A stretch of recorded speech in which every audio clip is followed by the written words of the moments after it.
C'est assez mal. Ah oui, hein? Le programme de novembre est sorti, alors je ne sais pas si vous l'avez tous. Je l'ai vu.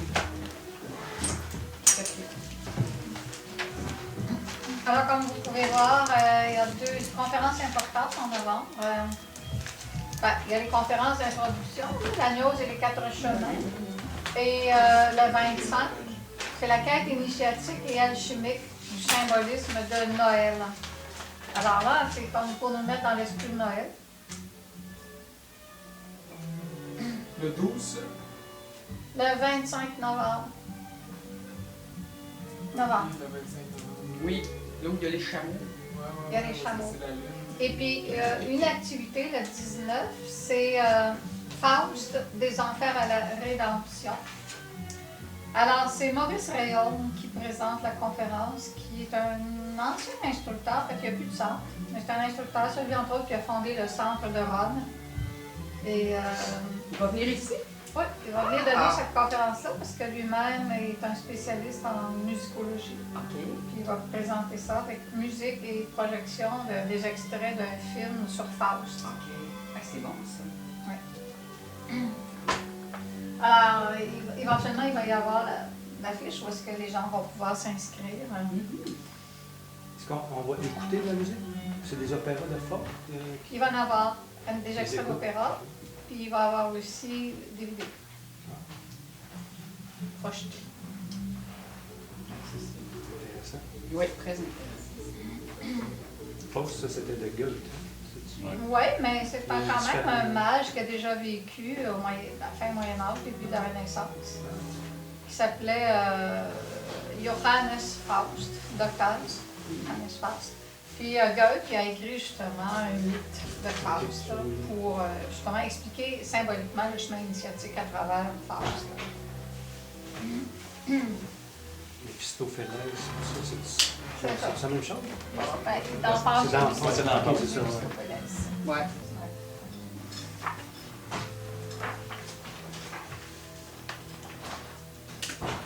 On va donc continuer notre voyage à travers les constellations. Alors ce soir, on va voir 3 constellations, le Cancer, le Lion et la Vierge.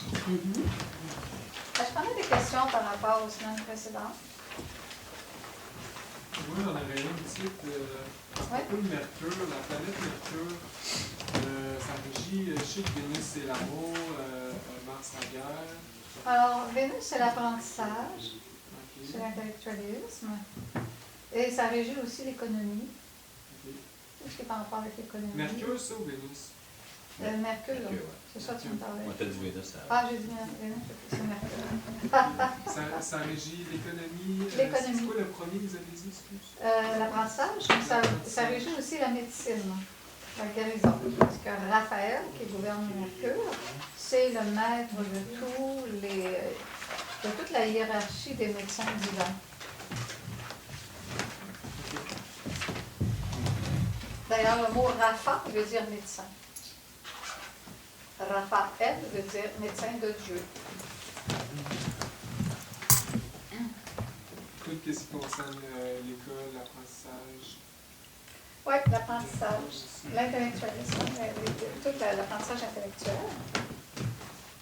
Il y a plusieurs domaines dans Mercure avec Raphaël.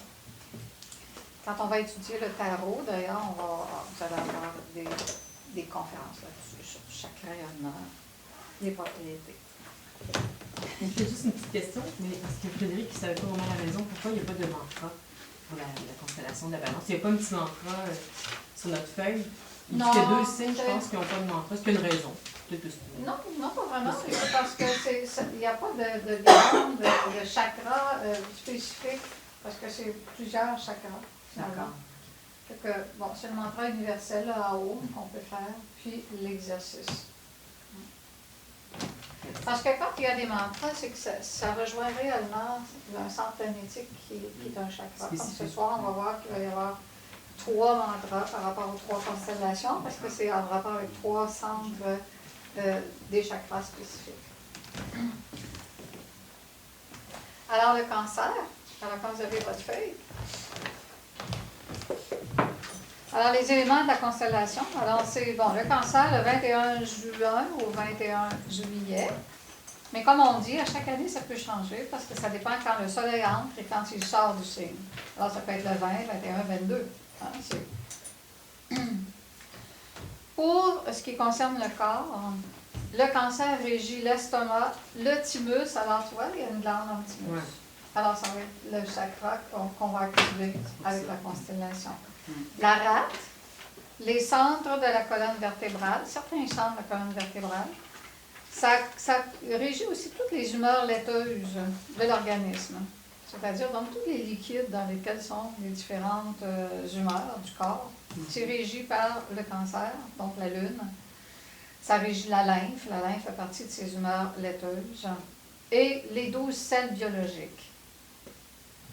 12 selles biologiques sont les 12 selles qu'on a dans notre constitution, dans notre corps, qui sont à la base de la vie.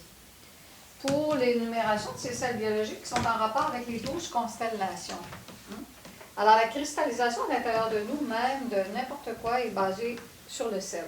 On sait que les alchimistes parlaient donc, naturellement, de la création des corps, de la pierre. Ils parlaient du soufre, du mercure et du sel. Hein, le sel qui est en rapport avec la base de la vie. C'est la structure de la vie même qui est constituée par le sel. C'est pour ça que le Christ Jésus disait « Vous êtes le sel de la terre ». Il parle donc du principe vivant, du principe qui peut cristalliser les choses. Hein. Et dans le livre, entre autres, de traité ésotérique de magie sexuelle, d'alchimie sexuelle, hein, au chapitre 21, page 152. Je fais une petite recherche avant de descendre. Je ne suis pas descendue. Chapitre 12 ou Chapitre 21. 21. Ah, regarde, tu fais de la dyslexie. Hein? Et page 102. Bienvenue dans ma patrie. Page 101 ou 102? La page 152. Ah, ça, c'est quoi, ça? C'est de la dyslexie. Alors, il nous parle, entre autres, dans ce chapitre-là, ici, de traiter d'alchimie sexuelle. Le père Samuel, le maître Samuel, nous parle justement des espèces salines, des 12 sels zodiacaux, des 12 sels biologiques, et il les nomme. Le phosphate de fer, le phosphate de magnésium, le phosphate de calcium, le phosphate de sodium, le phosphate de potassium, le chlorure de sodium, chlorure de potassium, sulfate de sodium, sulfate de calcium, fluorure de calcium, nitrate de sodium et le silice. Ce sont toutes la base, finalement, des structures de l'organisme. Naturellement, quand il y a un déséquilibre dans ces selles-là, dans notre corps, il y a la maladie. Alors, les 12 sels biologiques sont aussi en rapport avec les 12 constellations.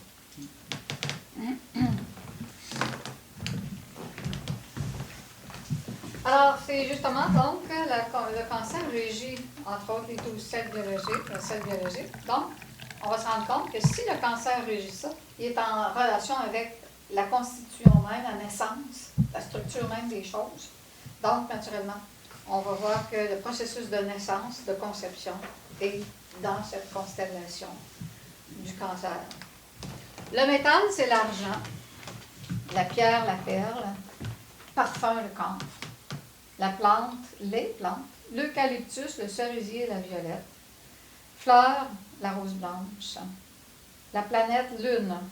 Alors, on dit que les hiérarchies de la Lune ont donné le corps vital.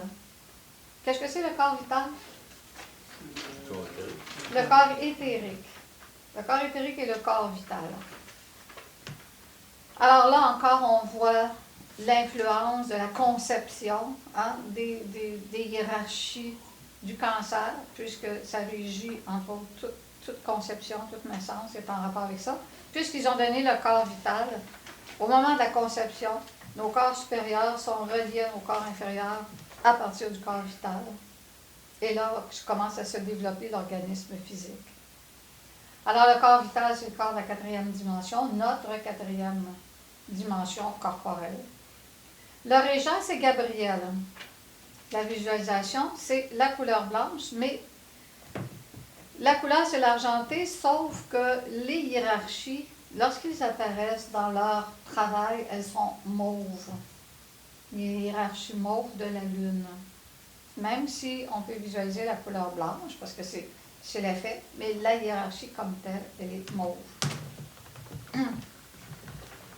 L'élément, c'est un signe d'eau, hein, c'est une constellation d'eau. Un mot-clé, c'est la fécondation, encore donc la caractéristique de la Lune par rapport à la naissance, toujours dans cette constellation. Le jour, c'est le lundi astrologique, qui est notre dimanche actuel. Hein. C'est la première journée de la semaine. Lune, Mercure, Vénus. Alors, la Lune, dans le Cancer, est en rapport avec le dimanche actuel, qui est la journée de la Lune. Le mantra qu'on va vocaliser pendant les pratiques de cette constellation-là, c'est le son A. En relation avec le thymus, qui est en rapport donc avec le souvenir des vies antérieures et les propriétés de régénération à cause des sels biologiques, la régénération de tout notre système que le thymus enclenche. Tous les processus de guérison, c'est connu dans la médecine actuelle, sont enclenchés par l'activité du thymus. Alors, quand on réactive le thymus, ben, on réactive les propriétés vitales du corps. Caractère. En général, il aime les longs voyages, sensible, son caractère change avec les phases de la Lune. Ce qui veut dire que quand on est en pleine Lune, il est effervescent. En décroissant de Lune, ben, il perd un peu d'enthousiasme. En Lune noire, ben, il est triste. Ils sont très fluctuants, hein, les gens de la Lune. Type supérieur, pacifique, émotif, très adroit manuellement, romantique, amoureux, très attaché à la famille, dont la mère. Type inférieur, hyper émotionnel, hyper émotif, très influençable, tendance au suicide, très colérique, difficulté pour lui à se détacher de sa mère, victime de maux d'estomac dus à son hyper-émotivité et à sa colère. Parce que la colère, ça fait des problèmes d'estomac. Le maître Samuel dit que les gens qui s'incarnent dans la constellation, les gens qui s'incarnent dans la constellation du Cancer, souvent ils s'incarnent par karma à cause de la colère. Ce qui ne veut pas dire que tous ceux qui sont incarnés en cette constellation sont incarnés à cause de la colère. Des fois, ils sont incarnés pour bénéficier du processus, hein, des influences de cette hiérarchie. Mais souvent, on s'incarne dans un signe à cause des forces mécaniques à l'intérieur de nous, psychologiques, qui nous attirent en force de gravité dans l'aspect plus sombre, hein, de cette influence-là. Et là, on a des choses à payer, à comprendre. Comme beaucoup de gens, des fois, qui s'incarnent en scorpion, qu'on verra bientôt, vont s'incarner dans ce signe souvent par karma sexuel. Parce que, et d'autres fois, il y en a d'autres qui vont s'incarner en scorpion pour bénéficier du pouvoir sexuel que donne le signe, en autant qu'ils sachent gérer ce que le signe donne, parce que ça donne une impulsion sexuelle très grande. Alors, c'est un bénéfice quand on connaît la sexualité sacrée, et c'est une destruction quand on ne la connaît pas. Alors, qu'est-ce qu'on dit du Cancer? On dit que c'est la maison de la Lune dont est régie naturellement la lymphe du corps, et on sait que la lymphe et toutes les humeurs laiteuses du corps, et on sait que c'est ces humeurs laiteuses qui sont à la base de la cristallisation à l'intérieur de nous des métaux.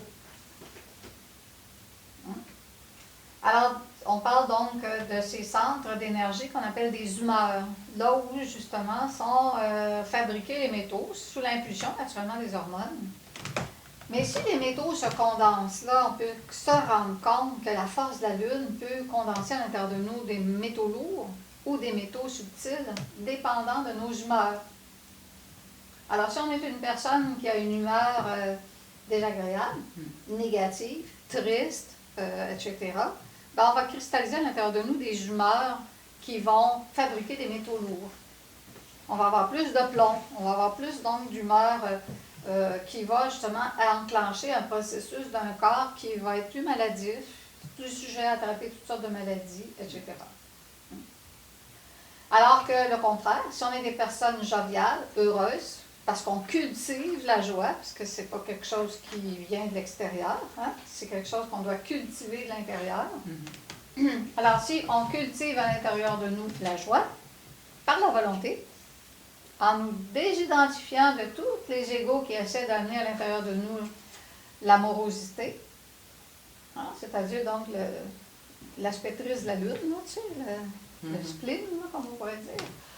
Ben, si on cultive justement la joie, ben, on va cristalliser à l'intérieur de nous des humeurs positives qui vont donc créer des métaux subtils qui vont être à la base d'une énergie beaucoup plus radiante à l'intérieur de nous et donc faciliter notre démarche initiatique. Alors, ça dépend de nous, hein? C'est des choix qu'on fait. Il faut choisir d'être heureux. Oui?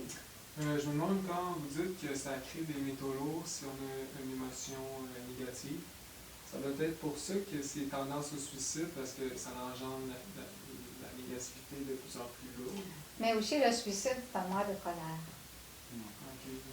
Puis que le signe est particulièrement sujet, les gens de ce signe-là sont particulièrement colériques et l'extrême colère, c'est la colère contre soi-même, qui est la destruction, l'autodestruction. Il y a différentes façons de se suicider. Il y a le suicide comme tel avec une balle dans la tête, là. Mais il y a l'autre forme de suicide, c'est se suicider à petit feu par justement donc une alimentation désordonnée, par l'utilisation des drogues, par l'utilisation de la cigarette, par l'utilisation finalement d'éléments destructeurs de l'organisme. Et ces éléments sont des éléments de suicide. C'est une colère intime, profonde, instinctive, qui agit contre soi-même, qui fait qu'on maintient ce désordre-là dans notre vie. Alors nous, il faut vraiment cultiver l'équilibre dans notre vie. Alors les gens de notre monde se suicident de différentes manières. Et il faut donc prendre conscience nous-mêmes qu'est-ce qui détériore notre organisme, qu'est-ce qui nous détériore au niveau de notre santé, pour réajuster les éléments afin de récupérer la santé. On fait des grandes parenthèses. Alors la Lune régit entre autres la procréation. Parce que bon, c'est toutes les essences qui arrivent à vouloir revenir sur la Terre passent par le rayonnement de la Lune avant de s'incarner. C'est Gabriel qui régit, et la hiérarchie Gabriel, qui régit la naissance, la conception, et la croissance, et l'enfance. Hein, c'est toujours en rapport avec la Lune Gabriel. Alors, on parlait tout à l'heure des 12 sels biologiques, qui est la base de tout ce qui existe. Hein. Tout est cristallisé à travers les sels. Et parlant de la Lune, on a sur votre calendrier, on a toujours les lunes, hein, les croissants et décroissants de Lune. Pour nous faire comprendre finalement pourquoi on les met, parce que ça fait partie de notre ésotérisme. Parce que quand on commence quelque chose, on devrait toujours le commencer en lune croissante pour réussir. À moins qu'on n'ait pas le choix que la chose se fait en lune décroissante à ce moment-là pour faire des travaux ésotériques, pour neutraliser l'aspect descendant de la Lune. Alors, comme là, dans le mois de novembre, là, parce que c'est là que j'ai. Alors, les 2 semaines de lune croissante, c'est à partir du 12, parce que la lune noire, c'est la fin de la lune décroissante. Hein, ça a décru pendant 2 semaines jusqu'à la lune noire qui est là. C'est la nouvelle lune. Hein? En fait, il n'y a pas de lune ce soir-là. Puis ensuite, ça va croître pendant 2 semaines jusqu'au 25. Alors, nos travaux, nos choix des choses importantes dans la vie, quand on décide de faire ces choses-là, on doit regarder. D'ailleurs, nous, on donne les conférences publiques seulement qu'en lune croissante. Je sais pas, c'est pour ça qu'on en donne 2 par semaine, 2 par mois. Pour que les gens puissent commencer en lune croissante. Que s'ils commencent la news, ben que ce soit plus favorable pour eux. C'est bon. Intéressant. Ben oui. Ça dure 2 semaines, ça va jusqu'au 26. Alors, ça va jusqu'au 25. Quand la pleine lune, on le voit, c'est le 25. Samuel, il parle souvent de ça aussi, avec des histoires comme Hitler, puis des trucs comme ça. Ben, il va donner plusieurs exemples de choses qu'on doit commencer en lune croissante, qui vont favoriser. Ça nous favorise, mais bon, il y a quand même 2 semaines dans lune décroissante, il faut quand même vivre. On n'est pas dans le garde-robe pendant ce temps-là. C'est sûr, donc, des fois, il y a des choix à faire, mais on doit être conscient qu'il va y avoir plus de lutte. Plus de lutte pour lutter contre les décroissants. Tu comprends, Marie-Mirka? Oui, c'est bon? Je l'ai montré, ce que je disais. C'est du 12 au 25, la croissance. Parce que moi, j'ai le mois de novembre. Ah, t'as pas le mois de novembre, tu sais. Alors, c'est ça, novembre est sorti, là, pour ceux qui l'aiment. Alors, c'est ça. Alors, c'est pour ça qu'on vous met les lunes. C'est que pour que vous puissiez au moins référer, parce que des fois, il y a des calendriers qui n'émettent pas. Au moins, vous l'avez sur le calendrier, l'horaire du mois. Puis, mettons, vous avez des travaux importants à faire, vous avez des choses à décider dans votre vie importante. Mais il vaut mieux placer des jours en lune croissante que le placer en lune décroissante. Hein? C'est comme, ça favorise. Il ne faut pas non plus tomber dans le fanatisme, dire, bon, ben là, je ne peux plus rien faire dans lune décroissante, que j'attends. Non, il faut vivre pareil. On sait qu'en lune décroissante, il y a plus de lutte pour obtenir des résultats. Parce que les influences sont décroissantes. C'est la lune qui régit le rythme de la vie sur la planète Terre. La lune régit les mers, les marées hautes, les marées basses. C'est les lunes qui régissent les cycles féminins chez les femmes. C'est la lune qui régit toutes les énergies, les liquides dans le corps humain. Alors, c'est sûr donc que la lune, elle a un poids très, très important sur nos épaules. Parce que c'est un satellite de la Terre qui exerce sur la Terre un très gros poids. Alors, toutes les influences que les planètes nous envoient dans les différentes constellations, on a vu qu'une constellation, c'est finalement toute une portion de la galaxie. Et on va attirer par la pratique ésotérique tous les seigneurs des différents soleils de la constellation qui vont passer dans notre planète par la planète. Mettons qu'on parlait de Mercure tout à l'heure, hein, si on est on va voir tout à l'heure la Vierge.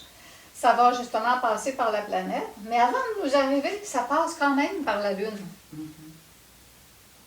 C'est vraiment, donc la Lune, c'est le filtre de tout. Alors, on doit donc travailler avec la constellation pour régénérer le thymus, guérir le thymus, régénérer notre organisme.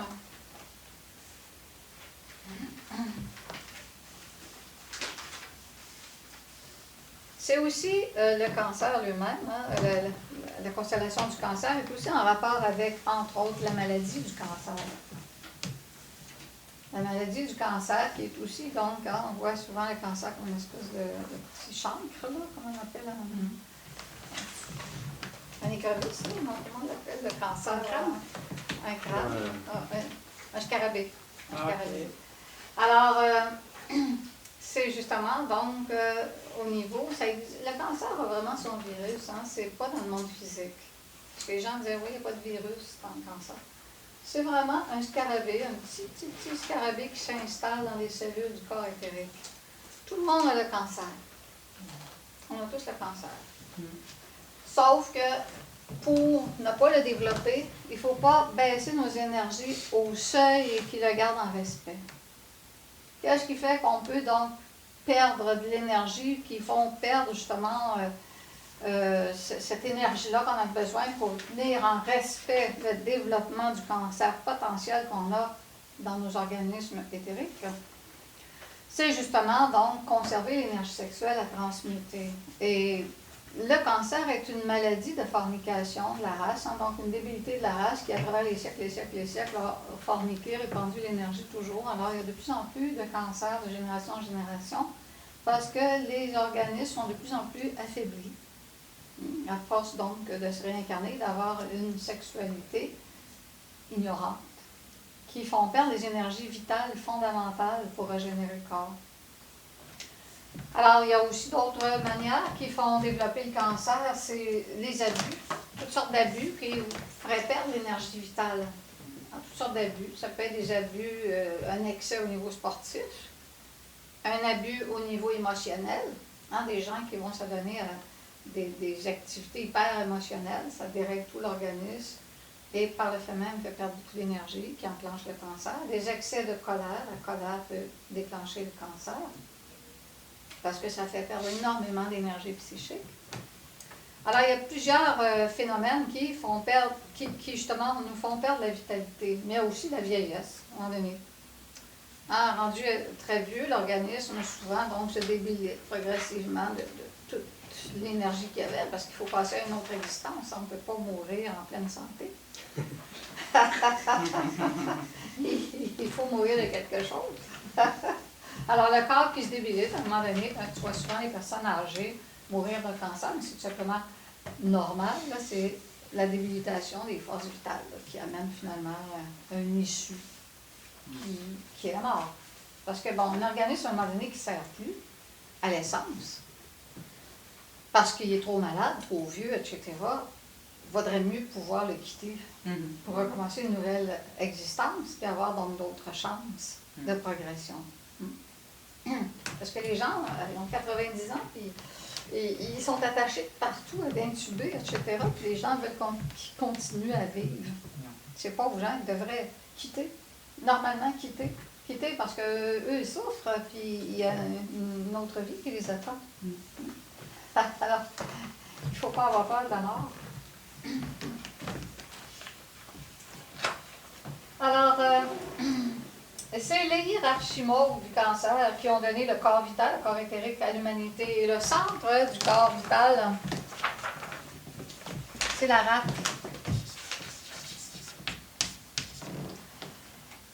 Le centre du corps éthérique, c'est la rate. La rate qui est un organe juste ici. Hein? Le foie est de ce bord-là, du côté droit. La rate est de l'autre côté, pas loin du pancréas. Alors, la rate est le siège de l'énergie vitale.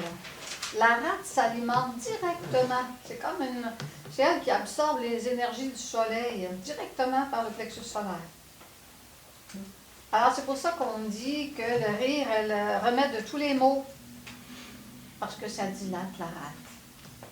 Alors, automatiquement, ça fait qu'elle se gorge davantage de l'énergie du soleil. L'énergie solaire. Hein, ce sont des radiations, les énergies solaires. Et on peut s'en nourrir. Alors que, justement, quelqu'un peut se débiliter par la rate lorsqu'il fait du médiumnisme et qu'il devient un médium. Le médium va utiliser l'organisme à partir de la rate, à partir du corps éthérique de la rate. Il va utiliser toutes les forces vitales de l'organisme pour l'entité qui va utiliser le médium, pour s'exprimer. Puis ces entités-là sont toujours des entités de l'ombre. Jamais un être de lumière va posséder un corps humain pour s'exprimer, parce qu'il n'y a pas besoin de le faire. C'est un être de lumière, il pourrait apparaître. Il n'y a pas besoin d'un être humain faible et qui n'a pas toute l'intelligence divine pour s'exprimer. Alors, aussitôt qu'il y a une entité qui s'exprime à travers quelqu'un, qui possède la personne au moment donné, tu vas voir, derrière, les personnes ont comme des tics, sont comme des fixes, ou, etc., tu vois, qui sont complètement hypnotisées, là, complètement absorbées. Ben, c'est qu'en fait, ces personnes-là vont avoir des problèmes majeurs au niveau de l'électricité de leur corps, finalement, parce qu'ils sont vidés de l'énergie solaire et l'épilepsie est la conséquence du médiumnisme. Alors, c'est là qu'on voit donc que beaucoup de gens sont trompés, parce qu'il y a beaucoup d'écoles de nos jours et ils vénèrent les trans, tu sais, les gens qui sont en transe, qui deviennent, ils pensent qu'un médium, c'est une personne supérieure aux autres, mais en fait, c'est le plus faible du groupe. Celui dont la porte est plus facile à pénétrer, puis utiliser le corps vital pour s'exprimer. Alors, c'est pour ça que nous dit le Maître Samuel, hein, on ne doit pas suivre n'importe qui, n'importe quoi. Il faut faire le chemin, puis le chemin est à l'intérieur de nous et non pas. On ne doit pas s'attacher à des gens puis suivre à la lettre de façon inconditionnelle ce qui est dit. Notre expérience, elle est personnelle. Alors, comme là, nous, on donne les enseignements de la gnose universelle, mais votre cheminement va être à vous. Et il s'agit donc de rester en droite ligne. Parce que les tentations sont à gauche et à droite dues à l'ignorance. Alors, on peut dévier facilement du chemin. Il y a plein de séductions dans le monde. J'ai une question. Oui? Comment comprendre, dans ce cas-là, les gens qui sont, par exemple, les religieux qui sont animés de l'esprit, qui se disent animés de l'esprit saint? Oui, mais ça, c'est pas la même chose. Si en méditation, on peut être inspiré. Ça, c'est par le biais du cœur. C'est-à-dire, c'est comme des gens qui ont une intuition clairvoyante. Hein? Alors, c'est ça, c'est autre chose qu'être utilisé dans ton corps par une entité. Alors, ils ne sont pas utilisés, ils sont juste inspirés. Comme plusieurs saints des différentes traditions.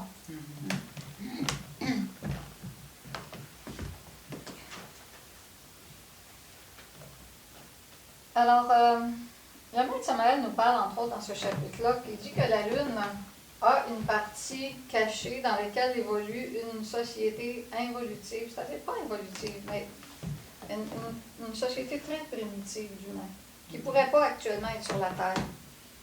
Alors, naturellement, ce n'est pas dans la partie physique dont on parle, hein, on parle de la partie physique éthérique. Cette humanité-là est en progression lente, très très lente, elle est très attardée. Et quand les individus de cette humanité-là sont à un niveau, atteignent un niveau adéquat, ben là, ils ont l'opportunité d'avoir un corps physique sur la Terre. Ben bon. Ils vivent dans le monde physique ou éthérique, ça... Ils appellent les sélénites. Ils vivent dans le monde physique ou éthérique, ça... Physique éthérique. Mi-physique, mi-éthérique. C'est parce que sur la Lune, tu ne pourrais pas vivre juste physique comme nous, non, on ne pourrait pas vivre sur la Lune. Là, hein? Alors, c'est sûr qu'ils faut pas, ils vont pas vivre juste éthérique. Il faut qu'ils soient déjà dans une nature éthérique. Mais il y a des êtres qui les font évoluer, qui les instruisent. Alors, je ne sais pas pourquoi cette société, elle peut évoluer. Probablement qu'elle a été momentanément coupée d'un noyau d'évolution. Puis que c'était des gens qui ne sont pas ténébreux, pervers, etc. Alors, ils sont juste très, très primitifs. Alors, on leur a permis donc d'avoir une évolution suffisante sur une partie de la Lune. Il nous parle aussi d'une autre Lune, qui est un deuxième satellite de la Terre, qui est Lilith. Très, très petite Lune, qui travaille avec la Lune. Et il dit que lui-même, à l'ère du Verseau, il a été obligé d'enfermer sur cette Lune les forces ténébreuses au niveau interne. Ses forces à lui? Non, les forces ténébreuses, certains démons, certaines entités, certains êtres tellement pervers que s'ils étaient sur la Terre, l'agneau ne pourrait pas passer. Leur aura est trop obscure. Alors, le maître Samaël, il a fait beaucoup de travaux avant, justement, de pouvoir donner l'agneau. Son maître a fait ça, ils n'ont pas lui, il le dit très bien. Parce qu'il a fallu qu'il prépare la révélation de l'agneau. J'ai enchaîné, entre autres, l'antithèse du Christ, qui est Yahvé. C'est ça, qui est Yahvé. L'antithèse du Christ, il a été obligé de l'enchaîner dans le fond des enfers pour qu'ils n'aient pas accès actuellement à l'humanité. Malgré qu'il y a des subalternes qui travaillent sur son règne, mais lui-même, sa force actuellement n'agit pas directement sur l'humanité. Et c'est pour ça que la gnose peut être propagée. Parce qu'on est dans les ténèbres, même si on ne le sait pas. On est dans les ténèbres, on vit dans l'enfer au niveau psychique. Il reste juste 3% de conscience. Alors ça, c'est global. Puis beaucoup, même souvent, c'est 100% d'infraconscience dans beaucoup d'êtres humains. Alors, ce qui veut dire donc que si ces entités-là n'étaient pas enfermées, on n'aurait pas l'opportunité d'avoir la gnose parce que tous les échanges qui voudraient avoir la gnose seraient pourchassés par ces entités-là. Antichrist, finalement. Mais cette planète-là, Lilith, pourquoi qu'ils n'ont pas enfermé sur la Lune? Non, parce que, bon, la Lune n'a pas la même propriété. Lilith, c'est juste en rapport avec une entité submergée. Lilith a-t-elle une existence visible? Je ne suis pas sûre. Mais elle existe, oui, hein? Elle a une existence visible. On n'en parle pas, mais il me semble, oui, Dieu en C'est parle. ça, c'est une petite satellite autour de la Terre. Elle a une orbite vraiment grande. On la voit c'est ça. souvent. Puis c'est un autre satellite de la Terre, mais très petit. Et ce sont vraiment des entités très obscures, très perverses. Comme dit le maître Samaël, lorsqu'une entité est très, très submergée, très perverse, qu'elle s'est séparée de son intime.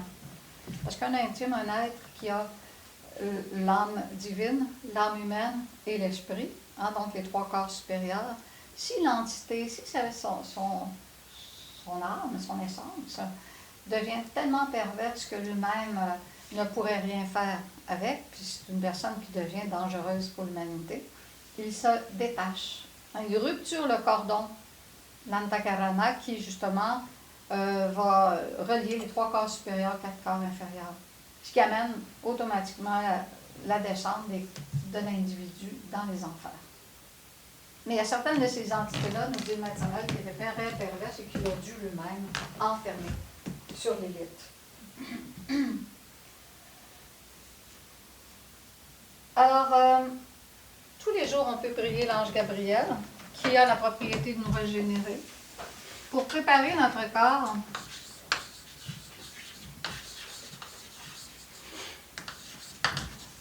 à la magie pratique.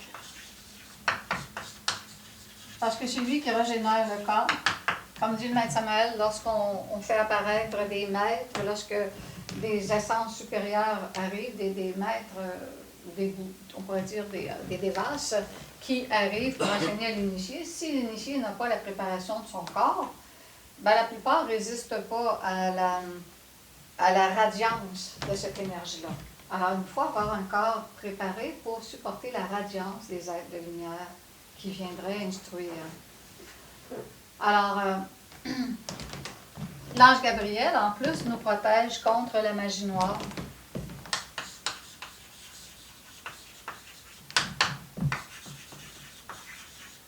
Et quand on s'en va dans un chemin de magie blanche, il va y avoir énormément de forces ténébreuses qui vont agir pour exploiter nos défauts et nous amener finalement à quitter le chemin.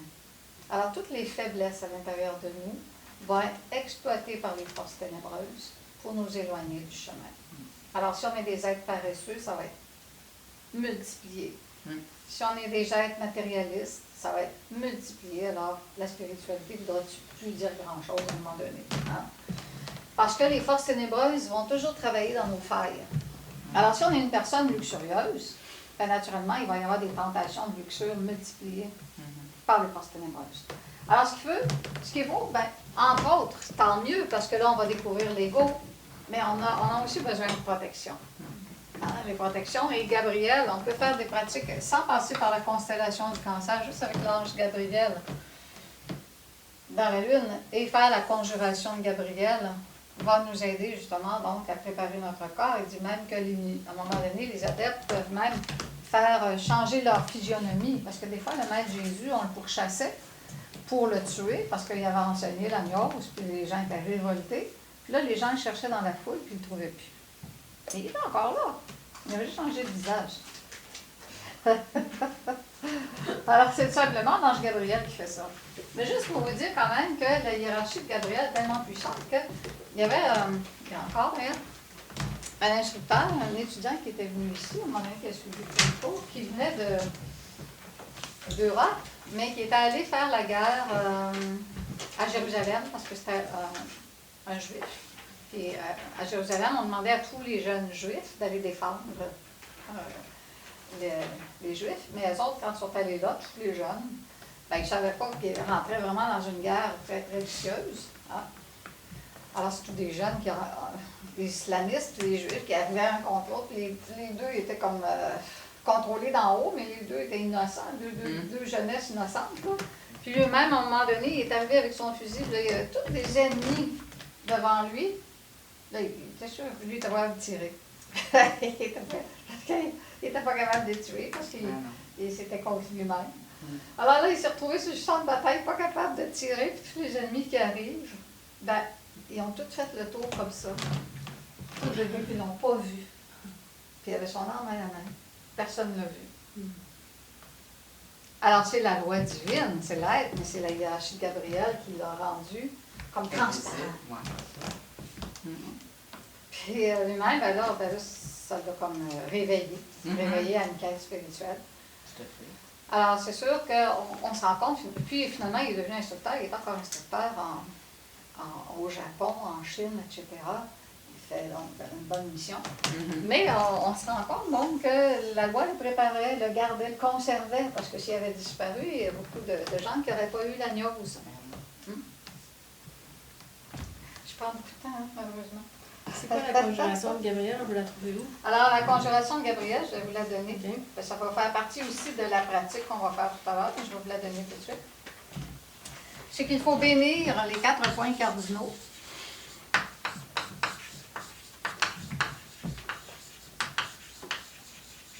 Et réciter la conjuration à chaque fois. Donc, on bénit avec les doigts solaires. Hein, on bénit comme au nom du Père, au nom du Fils, au nom de l'Esprit Saint, par le Saint Tétragrammaton. Hein, d'abord. Et à chaque point, on récite la formule que je vais dire. Ça va? Le truc que vous avez Béni, fait, là, au nom du Père, au nom du Fils, au nom de l'Esprit Saint, par le Saint Tétragrammaton. Au nom du Père, au nom du Fils. Je vais vous laisser le temps d'y écrire. Au nom de l'Esprit Saint, par le Saint Tétragrammaton. Le Saint Tétragrammaton, c'est le nom du Dieu créateur, du Yod-Hé-Vaor-Hé créateur. Tétragrammaton veut dire mot de 4 lettres, hein, les 4 lettres du principe créateur. Tétragrammaton. Alors, Saint Tétra, ça veut dire 4.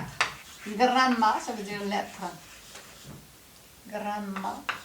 Alors, ce qui est en rapport avec le cœur. Tétragrammaton. En allant de comme ça. C'est ça. Au nom du Père, du Fils, de l'Esprit Saint, par le Saint Tétragrammaton. En allant vers la droite. Parfait, merci. Et à chaque point cardinal qu'on bénit, ensuite, on vous dit la formule qui est 13 000 rayons à le soleil.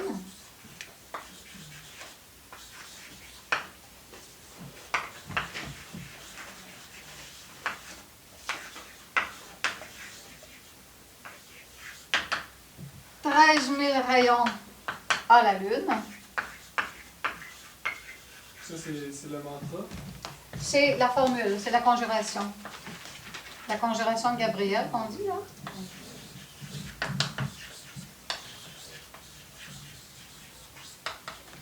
Que 13 000 fois mes ennemis se repentent.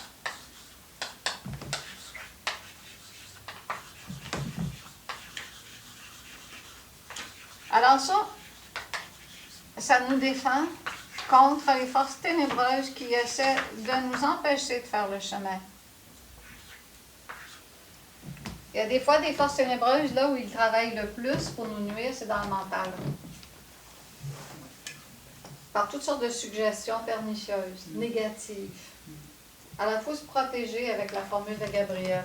Alors que 13 000 fois, mes ennemis se repentent.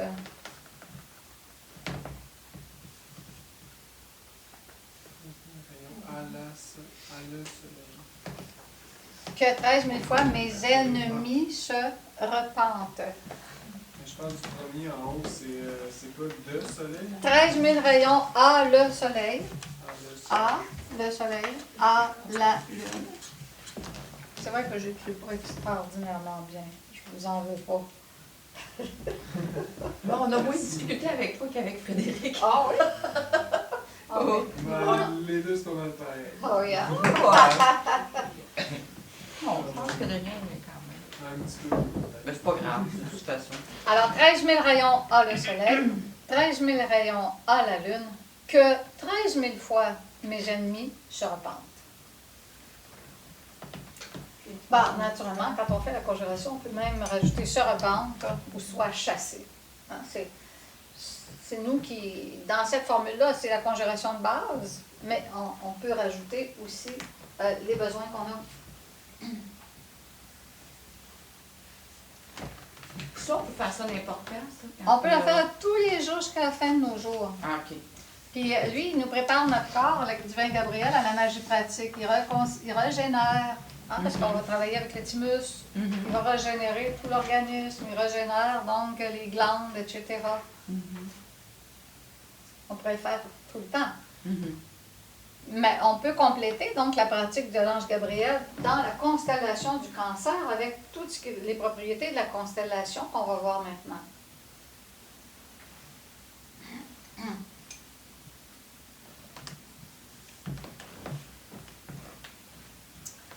Alors,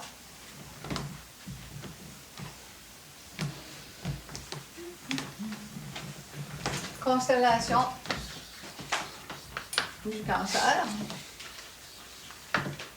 1 à 7 idem.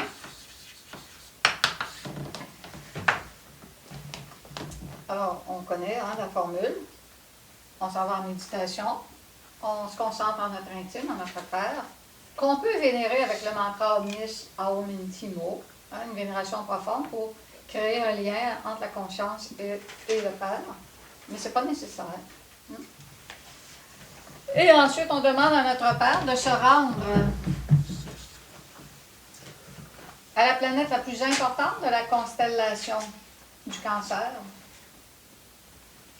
Alors, on dit à notre Père, on le prie de tout notre cœur, de se rendre à la planète la plus importante de la constellation du Cancer.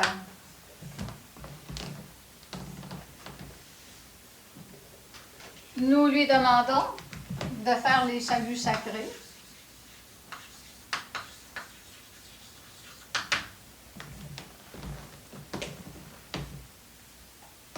Alors, oui. Est-ce que c'est bien de tout le temps aller dans son temple-cœur avant d'aller chercher le Père? Ben, c'est ça qu'on se concentre dans notre temple-cœur avant. 1, 2, 3, 4, là. Vous avez vu ça dans la conférence, là? Dans les saluts sacrés, Ça rentre là-bas. On s'en va dans notre temple à nous, dans notre cœur, pour prier notre intime, de se rendre ensuite au temple-cœur. Mais avant de rentrer dans le temple, de la planète la plus importante, qui, on sait, ici, pour la constellation du Cancer, cette planète-là, c'est la Lune pour nous. Comme dit le Maître Samuel, il dit toutes les lunes de tout le système solaire, de toutes les planètes sont régies par Yehovah, sauf celle qui est en relation avec la Terre. Elle est régie par Gabriel. Elle régit les cycles de vie. Et on fait les saluts sacrés dans ce temple-cœur-là. Et nous demandons à notre Père de pénétrer dans le temple avec les 7 pas sacrés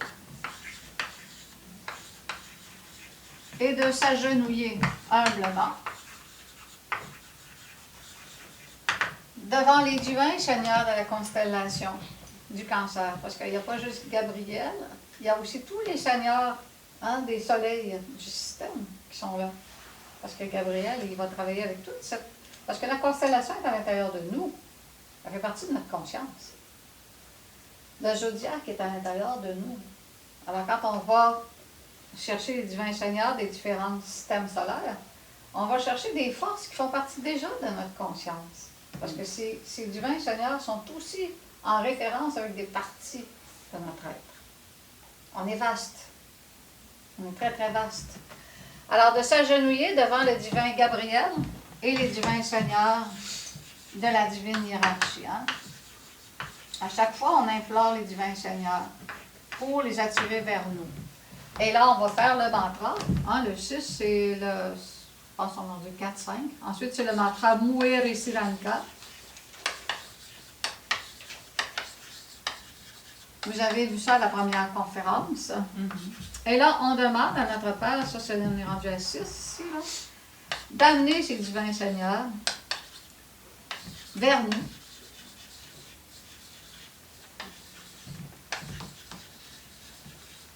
Pour obtenir l'aide dont on a besoin. Hein? Alors, l'aide qu'on va demander, c'est d'abord une aide de guérison, régénération du corps. Hein? Ici, au niveau du thymus, de l'estomac. Parce que les gens du cancer ont souvent des problèmes d'estomac. Parce qu'ils sont émotionnels, hyper émotionnels, mais aussi à cause de la colère. Hein? Il y a plusieurs choses. Parce que la colère, c'est pas toujours lancer des potiches sur les murs. L'anxiété est de la colère. Lorsqu'on est anxieux, c'est une forme de colère. C'est un déséquilibre qui agresse notre énergie. Et l'anxiété derrière, c'est la peur. Il y a une forme de hargne dans l'anxiété. Alors que la paix, c'est calme, c'est serein, c'est bon. Alors, ça peut détruire l'estomac. Alors donc, on demande la guérison du thymus, de l'estomac. La régénérescence et l'équilibre de toutes les os de notre corps, les différentes os du corps, de régénérer, de guérir, de justement purifier les os du corps, lymphe, etc.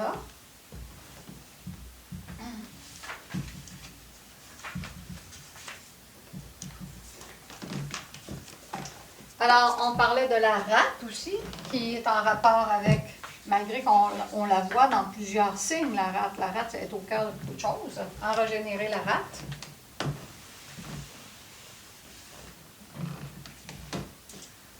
Mais aussi, on demande de l'aide spirituelle.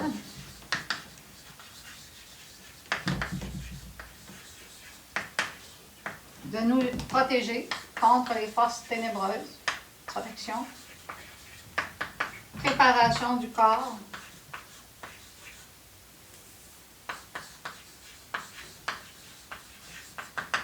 À la magie pratique.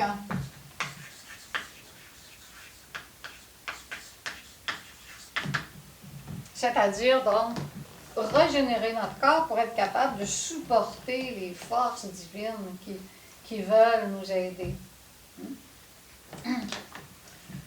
Préparation du corps à la magie pratique. Et comme dit le maître même, ils peuvent même arrêter un projectile qui serait dirigé sur nous, les anges de la Lune. Ils ont vraiment changé notre physionomie, mais là, d'abord, on va préparer le corps pour la magie pratique, c'est déjà restructurer, réhabiliter le corps, c'est déjà quelque chose. Alors, préparation à la magie pratique et l'éveil, entre autres, dans le thymus. Hein, on parle ici donc de régénération. Hein? Régénération du corps. Régénérer le corps. Et on parle aussi de l'éveil des souvenirs de nos existences passées. Hein?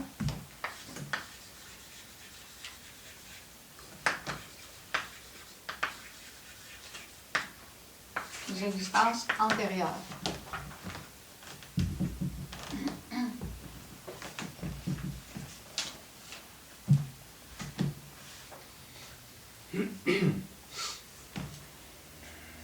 Alors, tout à l'heure, les autres choses qu'on avait nommées, hein, protection contre la magie noire. Il y a des fois aussi des gens qui sont sans le savoir au service de forces ténébreuses pour déranger notre existence. Ils vont être des instruments qui vont être utilisés par des forces ténébreuses pour justement donc arriver dans notre vie quand justement on n'a pas la force de vivre certaines réactions avec ces individus-là. Alors, on peut faire de la pratique avec l'ange Gabriel pour que ces personnes-là soient éloignées de nous. Pour que justement, donc, parce que on n'a pas le tonus énergétique pour pouvoir supporter ça. Ou à ce moment-là, si on l'a, ben là, on fait le travail psychologique, parce que c'est la patience. Hein? Mais il y a d'autres fois que ça peut nuire à nos énergies. Ça peut nuire aussi à notre activité créée. Parce que ça peut être un voisin, des fois, désagréable, qui t'empêche de dormir toute la nuit. Ou des choses comme ça. Hein? Alors, ça peut être plein d'événements qui empêchent de vivre en harmonie. Alors, à ce moment-là, on fait la pratique avec l'ange Gabriel. On peut travailler aussi avec les anges, avec les maîtres de la loi.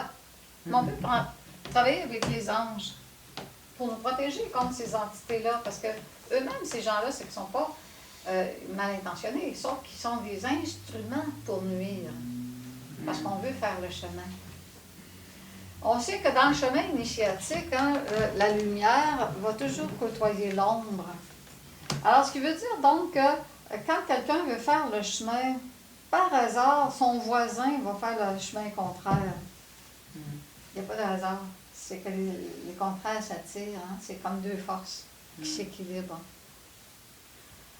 Alors, ça se peut très souvent, des fois, donc, que le voisin devienne désagréable. Mais ça, le savoir, il ne faut pas donc le traiter de magicien noir, etc. Non, ils sont juste des outils inconscients. Parce que tout le monde est inconscient. Ils sont juste des outils inconscients pour nous nuire. Mais les forces qui les manipulent, eux, sont réelles.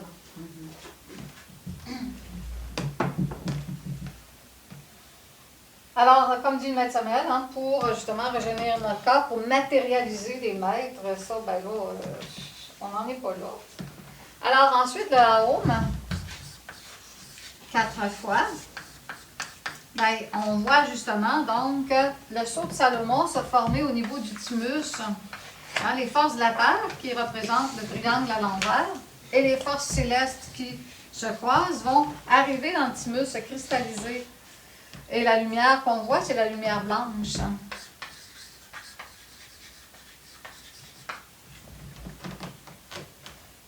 besoin des fois de l'imaginer. On a juste à se concentrer sur cette région-là pendant qu'on fait la home. Puis le saut de Salomon peut apparaître tel quel parce que c'est un archétype.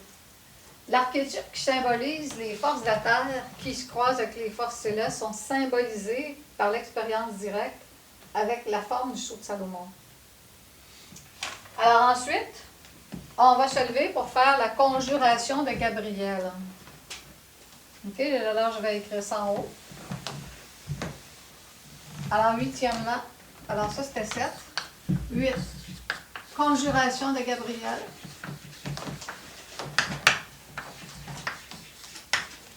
Alors, la conjuration de Gabriel, c'est justement donc celle qu'on a donnée tout à l'heure. Bénir les 4 points cardinaux. Et à chaque point, dire 13 000 rayons le soleil, 13 000 rayons à la lune, que 13 000 fois mes ennemis se repentent. Et on tourne donc à l'autre, à l'autre et à l'autre. Et à chaque fois, on le dit. Conscient donc que ce 13 000, ce nombre 13, est en relation avec la référence des pouvoirs de Gabriel. C'est une fois par exo complet. Oui, à chaque fois. C'est donc 4 fois. On va réciter la formule 4 fois. Je me demande. Et on tourne vers la droite. Ok. En général, on devrait commencer. Le maître dans le livre, il a marqué bon nord, etc. Là, parce qu'il voulait nommer les 4 points cardinaux. Il n'a pas donné la forme systématique, mais lorsqu'il parle de magie, il parle de commencer à droite, puis de s'en aller dans les points cardinaux. Hein? Alors, c'est l'est. Ensuite, on voit le sud, l'ouest, le nord. Dans le sens des aiguilles du monde. Pardon? Dans le sens des aiguilles du monde. Ouais, c'est ça. Dans le sens des aiguilles du monde. C'est ça, dans le sens d'une aiguille du monde. Oui. Alors, ensuite, neuvièmement, assis, nous allons formuler le mantra à 1 heure de temps. Ou comme on peut. 1 heure, ça c'est pour les sportifs, les grands sportifs de la mentalisation. Excusez-moi, je reviens au point de vue. Pardon? Je reviens au point de vue. On commence au nord ou bien on commence à l'est? On commence à l'est. À l'est. Dans le livre, le maître dit, bon, il a nommé les 4 points cardinaux, mais même pas en ordre, tu sais, nord, sud, est, ouest, là. Mais pour nous dire les 4 points cardinaux, c'est quoi? Pour que les gens sachent à quoi ils se réfèrent. Mais il n'a pas parlé de la formule comme telle.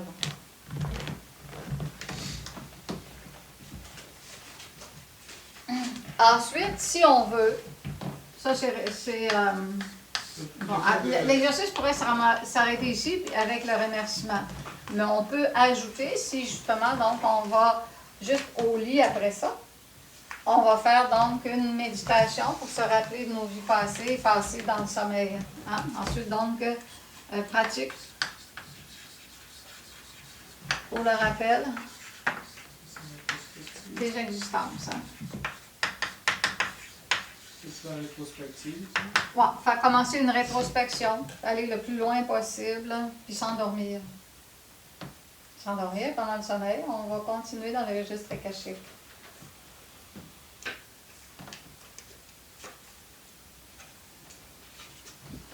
Ça, c'est facultatif. L'exercice devrait arrêter là.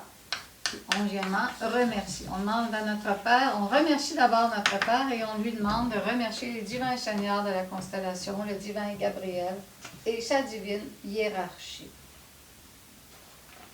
Alors, on prend quelques minutes de repos. On a 2 constellations à voir ce soir, je pense. On n'aura pas le temps de faire la bonne partie. Il y a 2 autres. Faut que je donne plus de détails. On a bien besoin pour C'est ça que je me dis, parce que des fois, il n'y a pas tout écrit dans le livre. Tu sais, il y en a, C'est vrai. on rassemble des éléments. Moi, c'est quoi la couleur du tissu qu'on pourrait imaginer? Est-ce qu'il y aurait une couleur? Ben là, tu vas l'imaginer blanc. Parce que là, elle est remplie de l'énergie de la constellation. Il ne faut pas t'imaginer une autre couleur, parce que là, c'est une autre vibration. Avec peut-être le signe de ça. La couleur du thymus, c'est quoi? Je viens de visualiser juste le thymus, c'est ça. La couleur du thymus, je vais dire un peu. Tiens, c'est celle-là, tu veux? Il faut le voir. peut-être lequel. Parce que si on dit les Bah, comme tu veux. Il y en a autant dans celui-là, il y en a C'est aussi. pas, il y en a qui vont dire c'est vert. C'est encore chaud, là. Il y en a qui vont dire c'est blanc. Tiède. Après ça, les gens, là, ils n'ont pas la bonne couleur. Là, ils essaient de méditer. Ah, pour la couleur qui a été dit. Mais non, là, c'est tout. Concentré dans le thymus, la couleur va apparaître.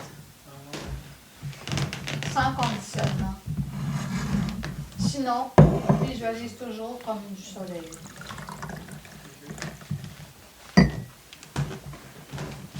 Souvent, ils représentent les couleurs comme du mauve, bleu foncé, bleu poudre, vert, tu sais, là, du Ouais, c'est ça. froid au chaud, là. Ouais, mais c'est pas comme ça. C'est sûr que vers le haut, en rapport avec l'ultra. Comment on appelle ça, le bleu, là, Ultraviolet. l'ultraviolet. En marchant avec les forces supérieures. Ultraviolet.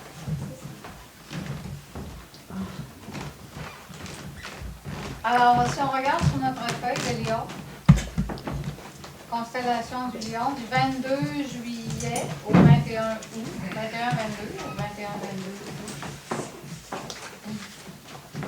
Les éléments de la constellation, donc pour le corps, ça régit le cœur et plusieurs circuits de la colonne vertébrale. Alors d'autres circuits, tout à l'heure on voyait que le cancer régissait certains centres de la colonne vertébrale.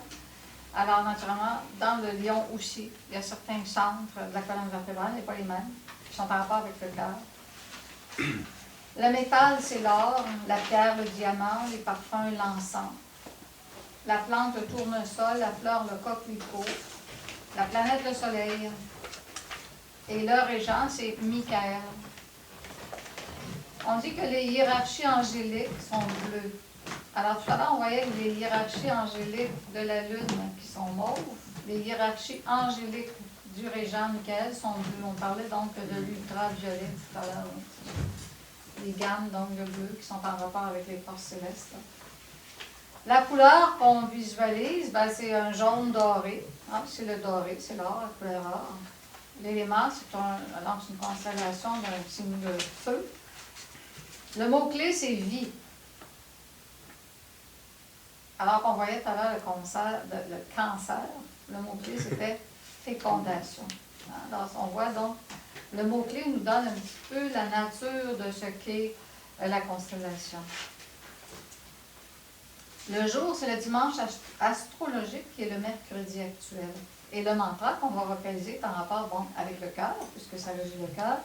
C'est donc en rapport avec les pouvoirs de l'intuition, les pouvoirs astraux, les pouvoirs du Nas.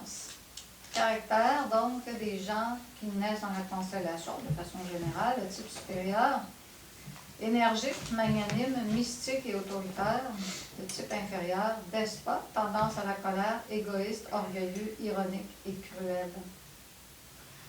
Général, il doit travailler très fort pour corriger ses défauts, surtout la colère. Les natifs du lion souffrent beaucoup moralement. C'est des gens donc qui ont... c'est des gens qui veulent atteindre les hauts degrés de perfection, alors souvent c'est des gens souffrants. On pourrait dire aussi dans le caractère inférieur, les gens du lion veulent toujours avoir toujours une cour autour d'eux, veulent toujours être admirés, et ça, ils deviennent dépendants donc de ça. Alors, qu'est-ce qu'on dit donc du lion, de la constellation? Le maître dit que c'est en rapport avec le soleil, que le soleil, c'est, on pourrait dire, donc la planète où vivent les fils de la flamme. Les fils de la flamme sont les trônes. Alors, les trônes, on a toutes les hiérarchies, on va voir ça éventuellement bientôt, qui gouvernent tous les plans de l'univers. Alors, les hiérarchies qui sont en rapport avec le monde de Bina. Bina, qui est le monde de l'Esprit Saint. Alors, ces hiérarchies sont les trônes.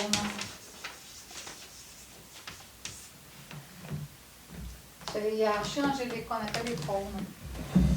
Alors que plus haut, la hiérarchie qui est en rapport avec le Christ cosmique, c'est les chérubins.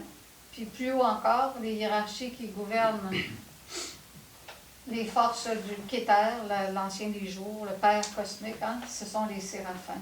Alors, tous les degrés de l'arbre séphirotique sont par rapport avec des hiérarchies angéliques qui, justement, donc, sont d'en bas jusqu'en haut de plus en plus exaltées. Alors, c'est dans le cœur qu'on reçoit les initiations. C'est à l'intérieur de notre cœur qu'on reçoit toutes les initiations et le cœur est le centre magnétique de la Divine Mère Kundalini.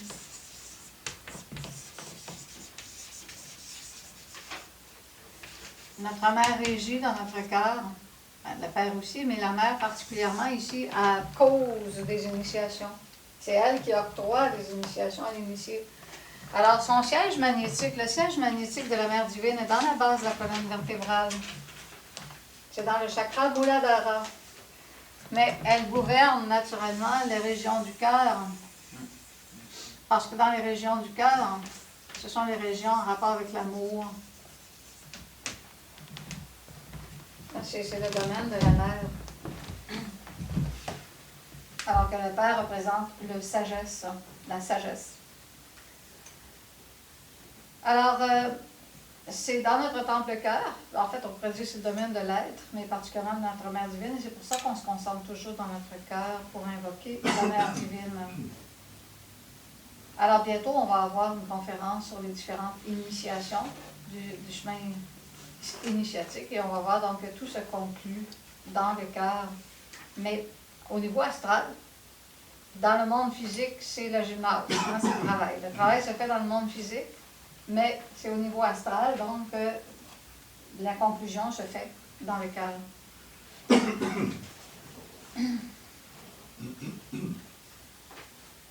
Alors on dit que l'éveil spirituel de Kundalini se fait en rapport avec les mérites du cœur.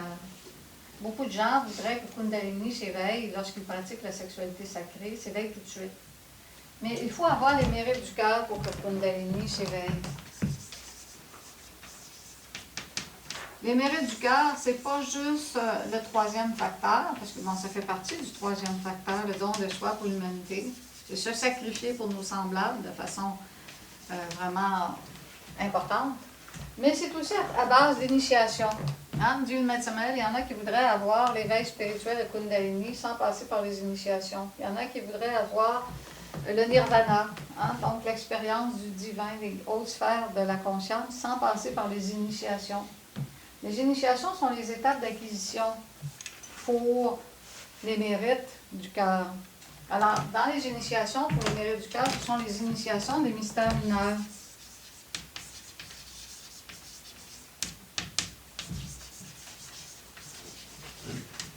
Les initiations, les mystères mineurs nous donnent les mérites du cœur.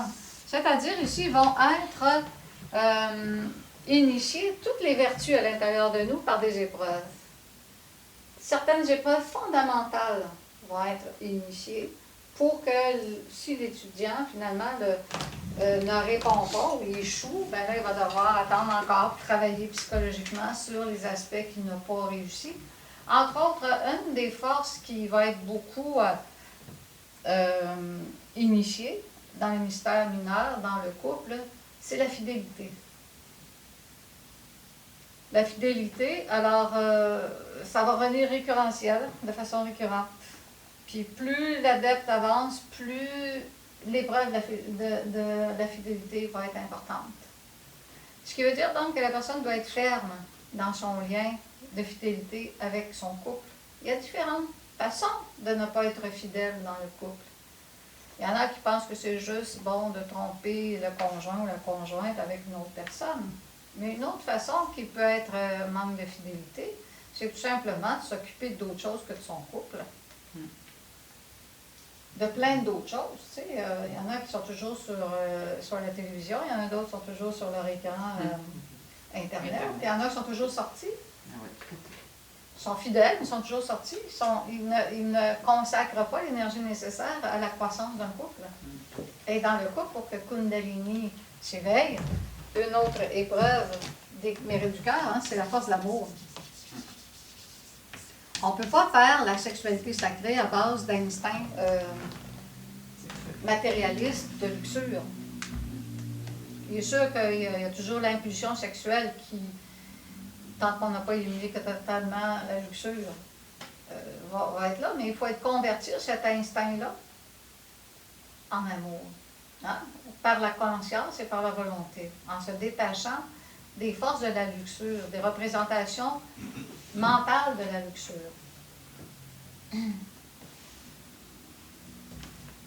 Alors, le cœur lui-même, donc, est un organe très, très sensible qui peut ressentir les secousses sismiques les plus éloignées. Il peut ressentir même l'action des planètes, hein, quand il y a des interactions, le cœur peut le sentir parce que il a une vibration qui n'est pas juste physique, hein, il est en rapport avec toutes les forces énergétiques. C'est pour ça, donc, qu'on peut recevoir sous forme d'impulsion intérieure le langage de l'être. Hein, le langage de l'être, ce sont des impulsions qui viennent dans le cœur et qui vont être, justement, donc, être des avertissements, etc. Hein, ce qu'on appelle des prémonitions.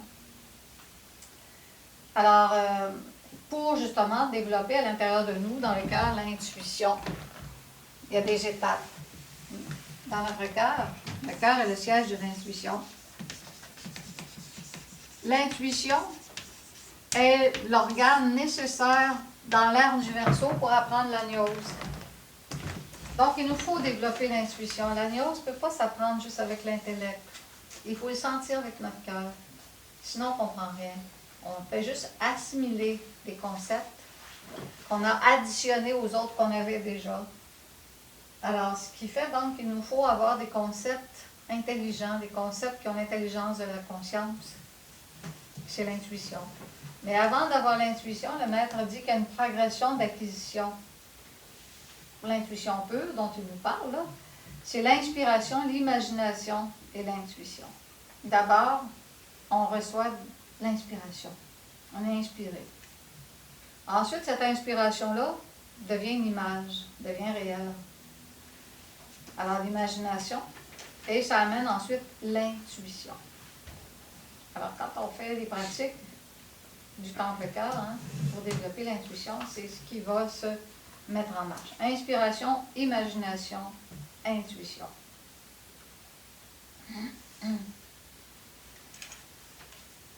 Alors, nous devons naturellement baser notre vie sur le langage et les volontés de notre Père, de notre Maître interne, qui nous parle à travers les pressentiments du cœur. Nous devons écouter ces pressentiments du cœur, nous devons être alertes en rapport avec ces pressentiments et obéir à l'être. Parce qu'en général, comme dit le Maître Samael, il y a, à l'intérieur de nous, il y a deux hommes, hein, deux personnages, un céleste et un animal. L'homme animal, lui, il veut tout gérer avec son intellect, avec ses bonnes intentions, mais de la manière dont il voit les choses. Mais sa manière à lui de voir les choses n'est pas celle de l'être. Alors nous, il nous faut nous référer avec l'intuition, avec les volontés de l'être. Et ça, c'est à travers la méditation qu'on va pouvoir capter ces réalités-là. Alors, comme dit le Maître Samael, la constellation du lion, c'est une constellation en rapport avec la méditation. La méditation qui ouvre les capacités du cœur. Parce que si on base notre vie sur nos concepts bien intentionnés, ben on fait des erreurs et on souffre. Parce que ces concepts-là sont naturellement l'outil de l'ego, du mental sensoriel.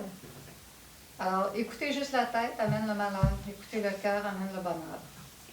C'est la progression qu'on doit faire, la marche qu'on doit faire, parce que ça ne vient pas du jour au lendemain, l'acquisition de l'intuition et tout comme dans notre vie, comme reconstituer les choses, alors qu'on a toujours fonctionné avec le mental, les préoccupations du mental, les concepts du mental, on a toujours donc déterminé tout comme ça. Et là maintenant, on veut revirer la situation pour mettre un centre de gravité dans notre cœur, développer ces forces-là. Il faut se laisser du temps. Ça ne viendra pas du jour au lendemain, mais il faut faire les efforts pour que ça vienne. Il faut faire les œuvres pour que ça vienne. Puis comment on sait que c'est du pressentiment, que ça vient de l'être, puis que c'est pas un autre ego encore? Puis... Si tu es concentré dans ton cœur, puis que tu as fait la détente du mental, puis que tu sens une chaleur dans ton cœur, puis un frémissement, c'est l'être. Non, mais je veux dire dans la vie de tous les jours. Par justement le cœur. Vous savez, notre être, là, il nous parle toujours. Puis si, durant le jour, tu es en activité, puis là, tu te réfères à ton être, bon, est-ce que je dois faire ça? Tu te concentres dans ton cœur. Il y a un pincement qui arrive. Il dit oui. Ok, tu poses une question. Hum? Quoi? Tu poses donc, on pose une question. Ben oui, il puis faut si on a un converser avec pincement, l'air, c'est il faut oui. converser toujours avec l'air, toute la journée. Toute la journée être concentré sur lui, puis se ramener toujours à l'être, mais pas converser de façon mécanique avec nos égos de peur, d'angoisse, manipulation du père, on veut que le père fasse ce qu'on veut. Ah non! on parle ici vraiment d'humilité. C'est toujours se référer à lui dans tout ce qu'on fait, dans tout ce que...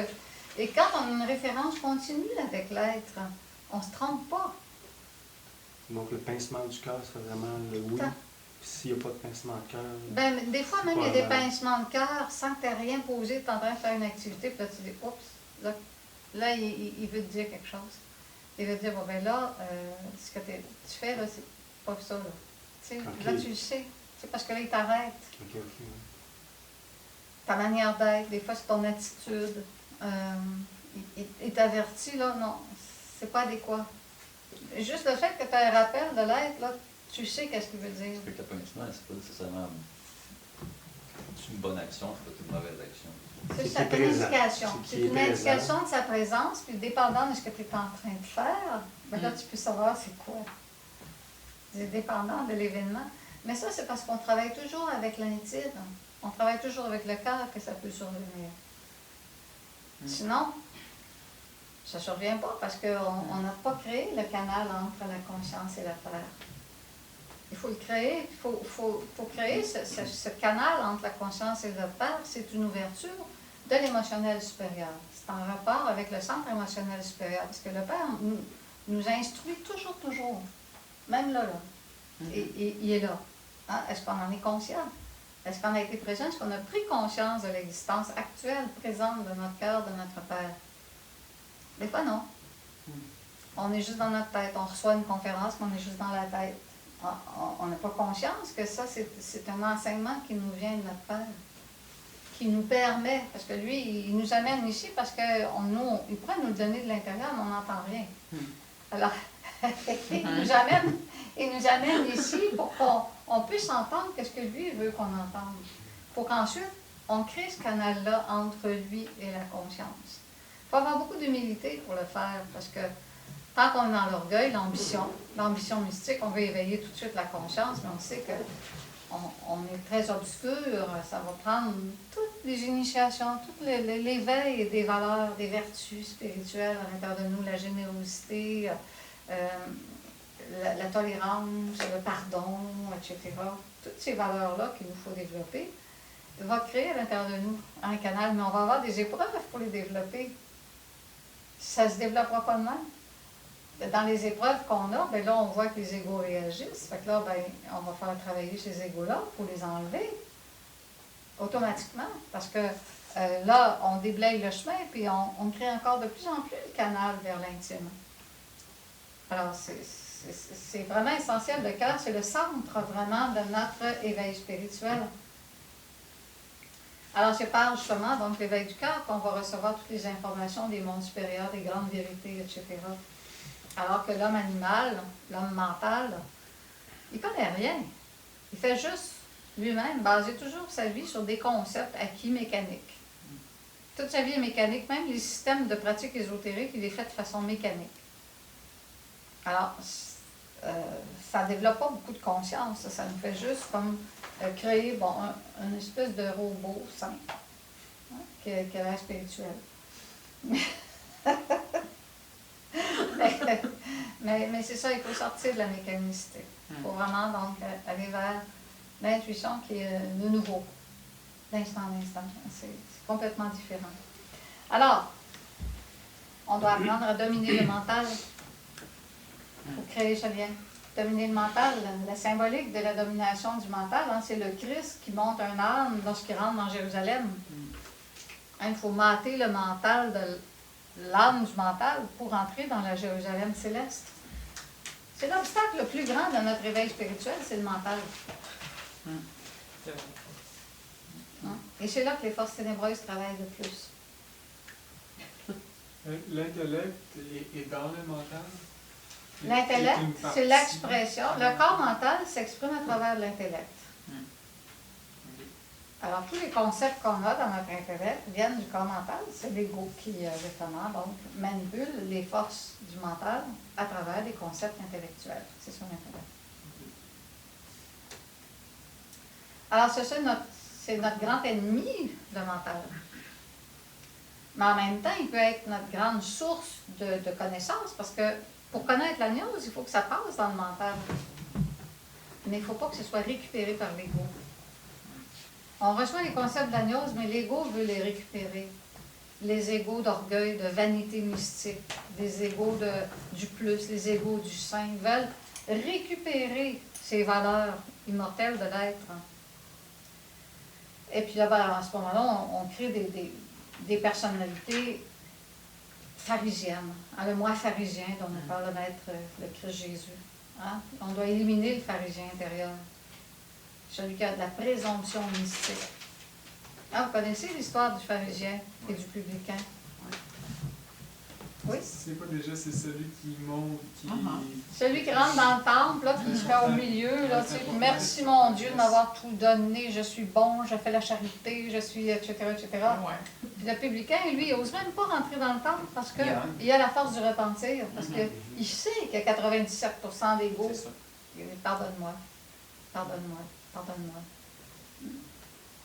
Alors, c'est par le pardon de l'être, mais par nous, le repentir, on va avoir justement... Mais il faut éliminer le pharisien intérieur. C'est la présomption mystique, l'orgueil mystique, qui empêche l'évolution. Et ça, c'est dans le mental. C'est l'antithèse, donc, de l'influence de la constellation du lion. Alors, comme dit le maître Samael, lorsque l'initié est prêt, le maître apparaît. Ce qui dit donc que lorsqu'on fait ce chemin-là intérieur, va apparaître un guide qui vient de l'être, hein, mais de l'intérieur, et non pas n'importe qui. Hein. Il dit de ne pas appartenir à toutes sortes de groupes où est-ce que des personnes se disent un grand maître, etc., alors que ce sont des monsieur tout le monde qui prennent ton argent et remplissent ton portefeuille. Mais qui a quand même beaucoup de beaux discours, parce que c'est une personne qui parle bien, tu sais, là, mais son objectif, c'est son orgueil, puis c'est l'argent, puis c'est son trône, puis c'est ses pouvoirs. Mais il n'y a pas de spiritualité, il n'y a pas d'avancement spirituel. Et il y a beaucoup de groupes ésotériques qui sont structurés comme ça. Alors, il nous faut aller vers vraiment un chemin qui nous amène à l'éveil de la conscience. Mais le guide, c'est un guide intérieur, c'est pas une personne qui C'est un guide intérieur, qui vient de l'intime. Puis ça, il va se présenter. Comme le maître Samael lui-même, son être lui a envoyé un guide intérieur qui s'appelait Adolfo, le petit Adolphe, Adolfito. Puis c'était lui, c'était un guide intérieur qui lui a enseigné plein d'enseignements ésotériques, de pratiques. Hein. Beaucoup des pratiques qu'il nous donne viennent de son petit Adolfito, qui venait de son être. C'est lui qui était envoyé par l'être pour le guider progressivement dans les étapes du chemin initiatique, dans les initiations, lui faire comprendre les initiations, le mettre en rapport avec toutes les divinités qui créent les initiations intimes. Alors, chacun, on a un guide potentiel, mais il faut développer les mérites du cœur, être prêt. Il faut donc développer les forces du cœur. Le Christ Jésus disait, « Soyez doux et humbles, mais lorsqu'il s'agit de la vérité, soyez forts en pensée, en parole et en action. » Alors, ce qui veut dire donc que lorsqu'on a la vérité qui est la gnose, il faut y aller avec force et action. Pouvez-vous répéter cette phrase? Il dit, soyez doux et humbles, dit le Christ, mais lorsqu'il s'agit de la vérité, soyez forts en pensée, en parole et en action. Alors, ce qui veut dire qu'il ne faut pas juste avoir des bonnes intentions pour faire le chemin. Il faut travailler dans le monde mental, dans la pensée juste, dans la parole juste, et l'action juste. Alors, justement, il faut comprendre que notre être parle dans notre cœur lorsqu'on arrive au silence du mental. C'est pour ça que c'est pas juste dans la méditation qu'on doit travailler dans le silence du mental. C'est dans le quotidien. Lorsqu'on est dans la perturbation du mental, on doit arrêter, assujettir le mental, l'arrêter de déblatérer de toutes sortes de choses, puis avoir toutes sortes d'inquiétudes, etc., puis se référer à notre être. Avoir confiance, une absolue confiance en elle. On n'a plus besoin de réfléchir à ce moment-là. On n'a plus besoin d'avoir plein de préoccupations, d'analyse et de choses comme ça. Ça ne veut pas dire qu'il faut ne plus rien faire, mais faire toutes les choses, mais avec joie, simplicité, sans complexification du mental. Alors, dans la constellation du lion,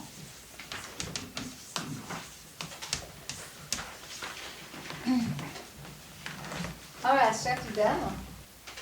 Alors, on va aller vers le maître Michael et c'est la divine hiérarchie, le temple cœur de la planète. Ici, ça va être du soleil. C'est vraiment ici une étoile, la plus importante de la constellation du lion. C'est le soleil. On va vers le divin Michael. On appelle les divins maîtres avec Muiri Siranka. Et on demande à notre intime d'amener les divins seigneurs afin d'obtenir différentes réalités. Entre autres, on veut obtenir la guérison d'abord. La guérison du cœur et de certains circuits de la colonne vertébrale en rapport avec le cœur. Et puis nous demandons au niveau spirituel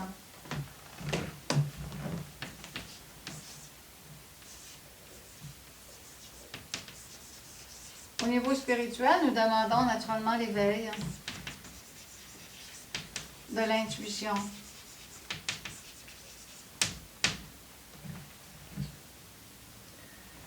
L'éveil des pouvoirs astraux.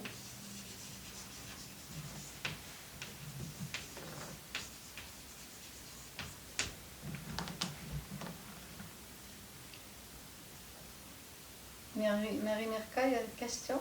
Non, Ça va? ça va. Oui. Oui. Des pouvoirs d'Unas.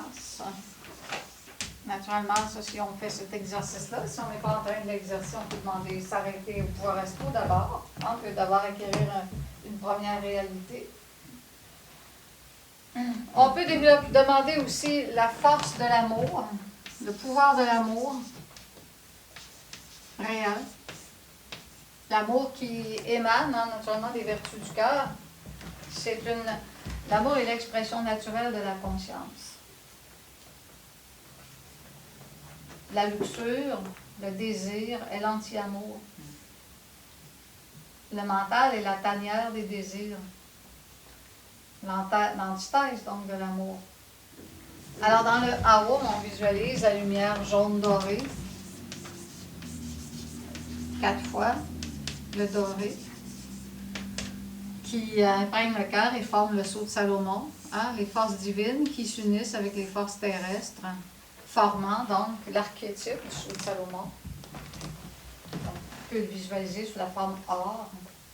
Ensuite, on se concentre dans notre cœur, le 8e, ça c'est certain. Le 8e, concentré dans le cœur. D'abord, on va écouter le silence du cœur.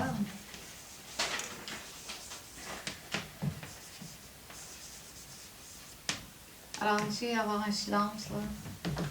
Imaginez le désert où est-ce qu'il n'y a pas rien. On n'entend pas de véhicule, on n'entend rien. C'est juste le silence. Et là, tu vas vocaliser le son pour 1 heure de temps. Ça, c'est, comme je dis, c'est pour les athlètes. Oui, mais De la neutralisation, on commence avec qu'est-ce qu'on est capable. Si le fait de dire il faut que je le fasse 1 heure, donc je ne le fais pas parce que je ne suis pas capable, ben on ne fera jamais rien. non, c'est ça. À ce moment-là, on le fait comme on peut, tout en s'efforçant. Parce que si on fait 3 minutes, on dit ouais, moi je peux juste 3 minutes. on n'ira pas loin. Il faut quand même s'efforcer malgré tout. Mais sans tomber dans le fanatisme. Et ensuite, 9e, on médite dans notre intime, dans notre être, dans notre cœur. Alors, c'est constellation du lion, c'est la méditation dans l'être, dans notre cœur. Soit dans notre Père, soit dans notre Mère divine. C'est une concentration. Le son haut va éveiller l'émotionnel supérieur, nous permettant ensuite une méditation très profonde dans l'être. Oh, c'est déjà tard, hein?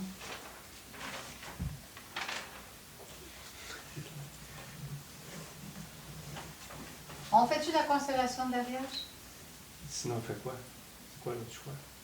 Sinon, on fait une pratique. Ben, on ne pourra pas faire quand même une pratique au complet. On pourrait faire la pratique de Gabriel. Ouais. Fait que ça veut dire qu'on va rajouter sur votre horaire, il va changer et tout va être décalé. On va rajouter une journée de plus. Parce que, c'est sûr, il y a tellement de choses. Alors, on va faire une pratique avec la constellation du Cancer. OK?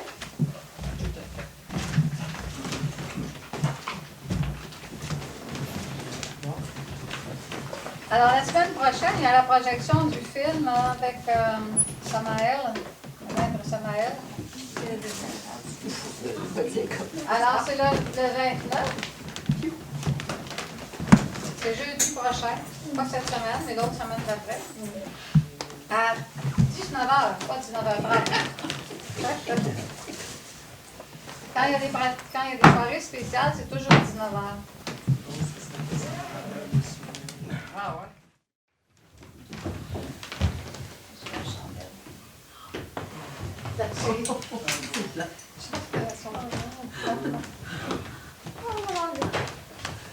Non. C'est quoi le truc pour faire partir de ça? Je vais faire un repasser avec un journal à la pureté. Un vent en dehors, je vais repasser pour ça. Il y a aussi le vinaigre.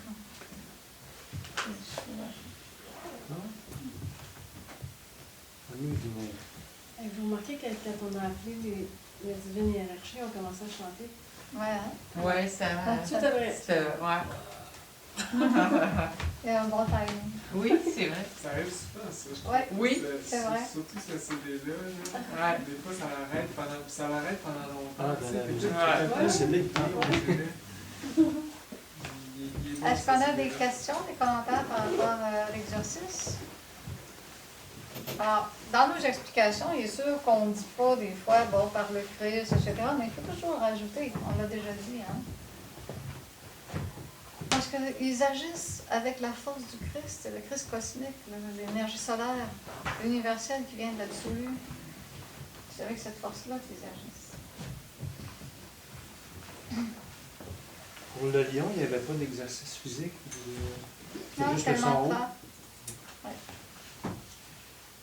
Mais la méditation. Avec le lion, on fait la méditation après le son A, le son haut. On fait la méditation à l'être, en l'intime. Vous dites invocation de Gabriel et sa divine hiérarchie.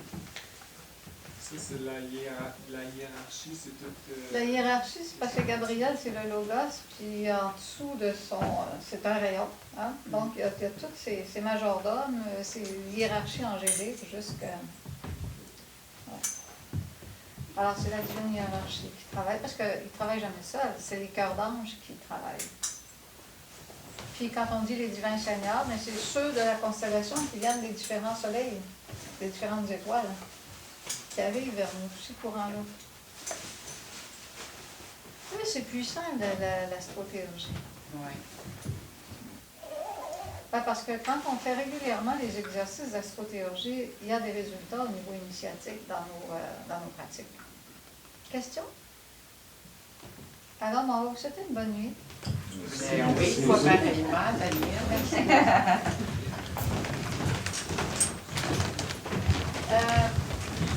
Mercredi, il y a une conférence publique. Si vous connaissez des gens, vous les appelez. Et jeudi, la pratique pour tous, c'est une méditation sur l'ego. Alors, ce serait bon de reviser la manière d'opérer de A à Z pour la dissolution de l'ego. Alors, il faudrait que vous ayez déjà préparé. J'en ai pas. Oh, ok. Celui qui est le plus tenace. Ah, celui qui nous lâche pas, oui. Tout le monde va venir, j'aurais une question à propos de ça.